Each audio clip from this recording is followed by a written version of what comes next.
हाथी और शेर की कहानी। एक बार एक जंगल में एक शेर अकेला बैठा हुआ था।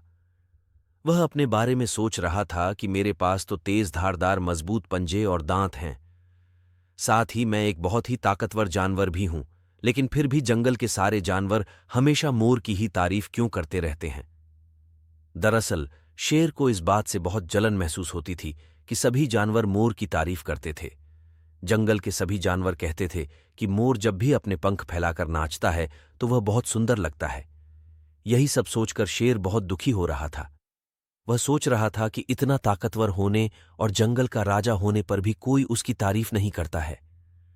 ऐसे में उसके इस जीवन का क्या मतलब है। तभी वहां से एक हाथी जा रहा था। वह भी काफी दुखी था। जब शेर ने उस दुखी हाथी को देखा तो उससे पूछा, तुम्हारा शरीर इतना बड़ा है और तुम ताकतवर भी हो, फिर भी इतने दुखी क्यों हो? तुम्हें क्या परेशानी है? दुखी हाथी को देखकर शेर ने सोचा कि क्यों न मैं इस हाथी के साथ अपना दुख बांट लूं। उसने आगे कहते हुए हाथी से पूछा कि क्या इस जंगल में ऐसा कोई जानवर है जिससे तुम्हें जलन होती हो और वह तुम्हें हानि पहुंचाता हो? शेर की बात सुनकर हाथी ने कहा, जंगल का सबसे छोटा जानवर भी मुझ जैसे बड़े जानवर को परेशान कर सकता है। शेर ने पूछा, वह कौन सा छोटा जानवर है? हाथी ने कहा, महाराज, वो जानवर चींटी है। वह इस जंगल में सबसे छोटी है, लेकिन जब भी वो मेरे कान में घुसती है तो मैं दर्द के मारे पागल हो जाता हूं।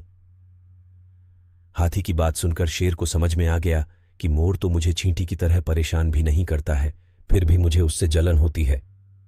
ईश्वर ने सभी प्राणियों को अलग अलग खामियां और खूबियां दी हैं।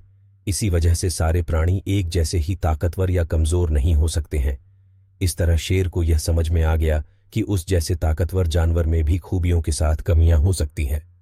इससे शेर के मन में उसका खोया हुआ आत्मविश्वास फिर से बढ़ गया और उसने मोर से जलना करना बंद कर दिया।